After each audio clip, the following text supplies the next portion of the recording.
Dublin City Hall has had a huge impact on the history of the city for over 200 years, but probably the single event that best describes this is Easter Monday 1916 during the Easter Rising.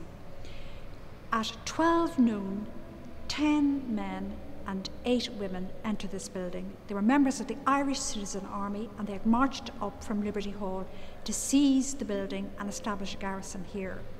And their leader was Captain Sean Connolly, no relation of James, but a captain in the Irish Citizen Army.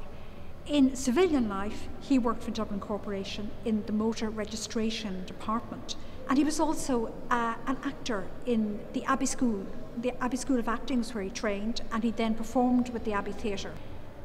The garrison entered by the lower door, where we have an exhibition now, which includes 1916. They come up the steps and they assembled here on the ground floor. The men went up to the roof, led by Sean Connolly, and the women stayed down here and they set up a temporary hospital. They were led by Dr. Kathleen Lynn, who was a medical doctor, a member of the Irish Citizen Army, and her job was to provide facilities for the wounded throughout the 1916 Rising. Wounded men would be moved here and they'd be looked after by Dr. Lynn and her nurses. Sean Connolly went up onto the roof, and almost immediately afterwards, a British Army sniper got into the Bedford Tower, which you'll see over there in Dublin Castle, and he began firing on the Irish Citizen Army. Sean was wounded in the arm, and not seriously, and he went around to encourage his men. He went around and he kept saying, "Look, this is the blood I am shedding for Ireland." However, later that afternoon, the same marksman in the Bedford Tower actually wounded Sean Connolly, gave him a mortal wound, and he lay dying on the roof. His head was in the lap of Helena Maloney, whom he knew from the Abbey Theatre, and Dr. Kathleen Lynn, the medical officer attached to the building, tried to save his life, but she was unsuccessful and he died. So the next in line was Lieutenant Sean O'Reilly, who took over, but he also was killed, and eventually Kathleen Lynn was the senior officer here and she took charge of the garrison. By that stage it was nightfall, and she had great concerns about young Matt Connolly, 15-year-old brother of Sean, who was a member of the garrison, and she thought that the whole experience, including his brother's death, was probably too much for him. So she gave him 2 sleeping tablets and put him to rest in an office.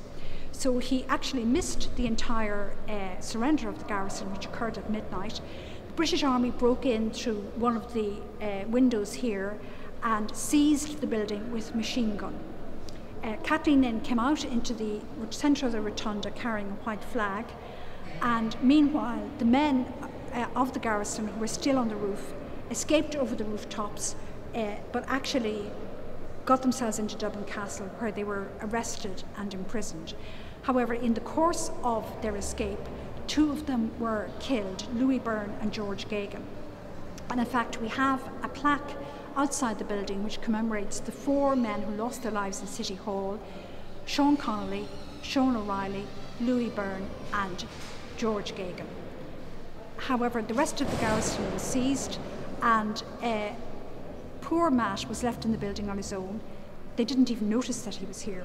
So he went up on the roof and found his brother's body, and he lay down beside Sean, and he was so overcome with sleep from the sleeping tablets that he actually fell asleep again.